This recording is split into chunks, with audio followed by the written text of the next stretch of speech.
We got my Otello. He's still here. He's asked for Otello. Would you like to see Otello or would you like to see Iago? Who wants to see Otello? Othello's a bad dude. I like Otello. He's one of the coolest guys. You know, one of the things I love about the Shakespearean jukebox or Shakespeare on Demand is I get to play parts that I would never, ever, ever, ever get to play in real life. And I would never get to play Othello because I'm not black. It's true, I know. Look at me. I'm white.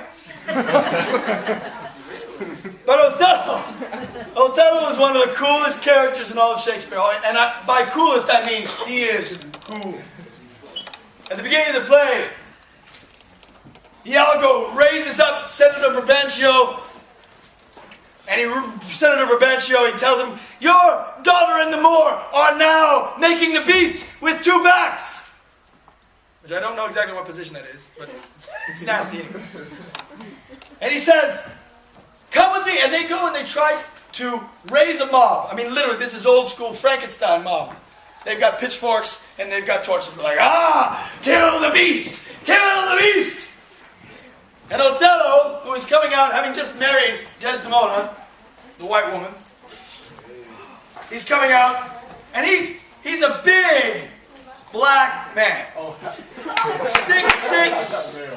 He's a general in the Venetian Army. 6'6", 260. He's like, but he's so smooth. He's like Barry White and Billy D. Williams all rolled into one. Soul brother. Yeah, he's like. And they come at him, and they've got their torches and their pitchforks and their swords, and he sees this horde coming at him, and his men are beside him, Iago and Cassio, and they're like, "Sir, we will defend you!" And he just stands there and he goes, "Put up your bright swords, for the dew will rust them. Had it been my cue to fight, I should have known it without a prompter." So smooth. He's like silky smooth. Now, Othello, being a black man in Venice, he sticks out like a sore thumb. As I make the point in my classes, it's called Othello the Moor of Venice. Not Othello a Moor of Venice. He is the only one. And so when Brabantio accuses him of witchcraft, he has to go before the Senate and answer this charge. Because he is other, he is alien, and he is now stooping Senator Brabantio's daughter. It's all... Exactly. Once you go black, you never go back. That's what Desdemona would say. Now, it was all fun and games. Senator Brabantio would invite Othello over to his house all the time, so Brabantio could be regaled with tales of war and daring. And it was all great, and he loved Othello until Othello started making the moves on his daughter, at which point Brabantio got a bit protective.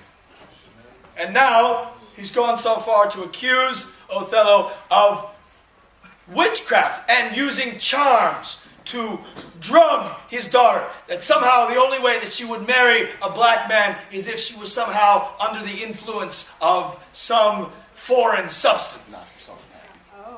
And so they drag him before the Senate, and he says, "Oh, Duke,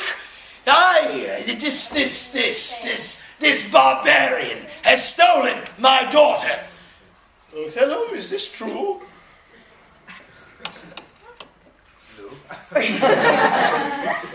And they ask him, again, it's so smooth, his life is on the line. He's standing in a room filled with white men, powerful white men, any of which could raise his hand and say, "Kill him!" And they say, "Explain to us how this happened." And he says,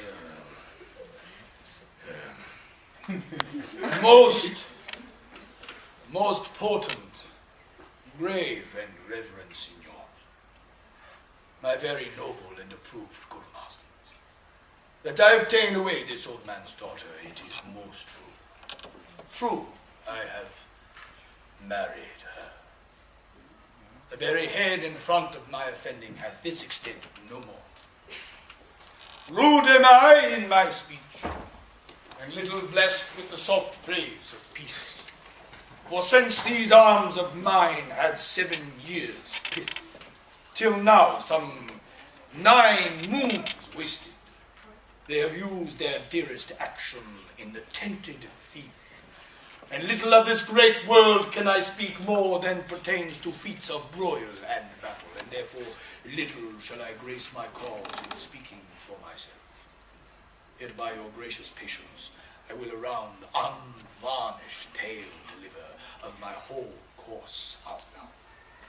What drugs, what charms, what conjuration, and what mighty magic, for such proceeding am I charged withal, I won his daughter, my dearest Desdemona.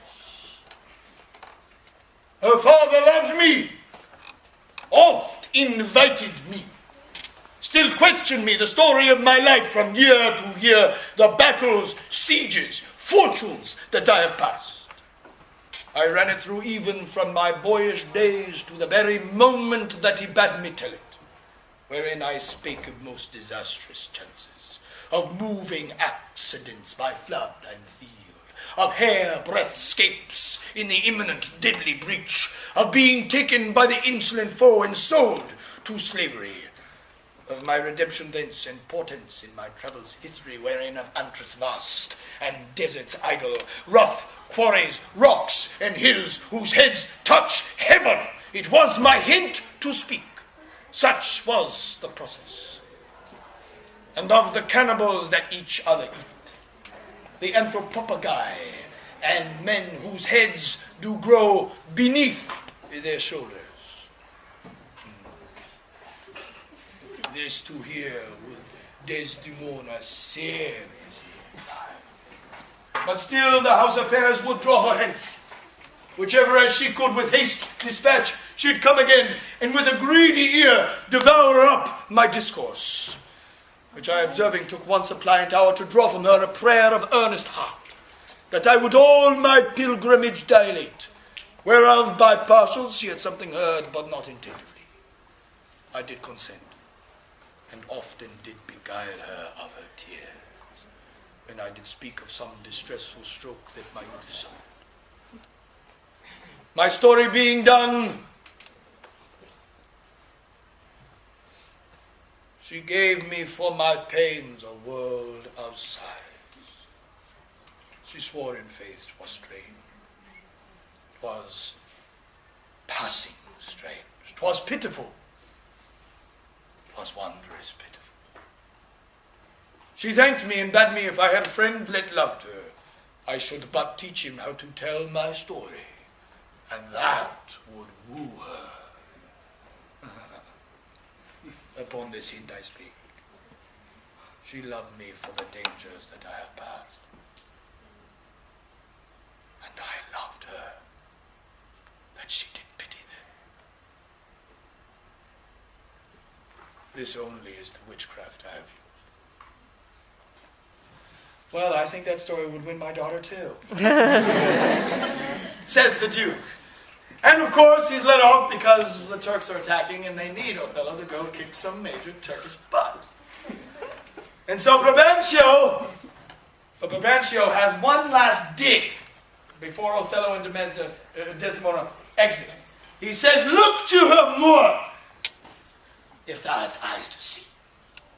She has deceived her father and made thee." Ooh, nasty.